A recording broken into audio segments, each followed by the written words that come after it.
Absolute cinema. এভাবেও match জিতা যায়। Delhi ক্যাপিটালসের জয়নায়ক Ashutosh Sharma. Lucknow super জায়ান্টের বিপক্ষে মাঠে নামে দিল্লি ক্যাপিটালস। প্রথমে ব্যাট করতে নেমে লখনৌ করে 209 রান। 210 রানের লক্ষ্য তাড়া করতে নেমে হিমশিম অবস্থা দিল্লির। তখন দলের হাল ধরার চেষ্টা করেন Axar Patel, Tristan Stubbs, Faf du Plessis. তবে শেষ পর্যন্ত টিকে থাকতে পারেননি কেউই, যার কারণে 113 রানে 6 উইকেট হারিয়ে বসে দিল্লি। এই যখন হাল, তখন সবাই ধরেই নিয়েছিল ম্যাচ হারতে চলেছে দিল্লি। আর ঠিক তখনই উদয় হন ভিপ্রাস নিগমা এবং আশুতোষ শর্মা। দুজনেই ব্যাট চালান ঝড়ের গতিতে। লখনৌ বোলারদের উপর দিয়ে তাণ্ডব চালান এই দুই ব্যাটার। তবে ভিপ্রাস নিগমা 15 বল থেকে 39 রান করে আউট হলে একা পড়ে যান আশুতোষ শর্মা। তবে তাতে কি, দলকে যে এনে দিতে হবে জয়। শেষের দিকে 3 ওভারে রান প্রয়োজন ছিল 39 আর হাতে ছিল 3 উইকেট। কিন্তু 17তম ওভারের প্রথম বলে দিল্লি হারায় মিচেল স্টার্কের উইকেট। আরো কঠিন হয়ে দাঁড়ায় দিল্লির জন্য সমীকরণ, কারণ হাতে যে উইকেট মাত্র 2টি বাকি। পরের ওভারে আবারও নাটক। এবার কুলদীপ যাদব কাটা পড়েন রান আউটে।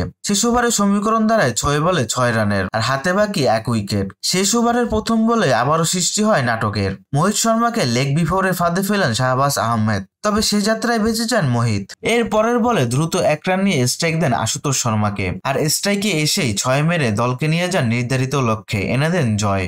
আর হারতে থাকা ম্যাচটাকে এভাবে জিতিয়ে মহানায়ক বনে গেলেন আশুতোষ শর্মা। কে ভেবেছিল দিল্লি এখান থেকেও ম্যাচটা জিততে পারবে?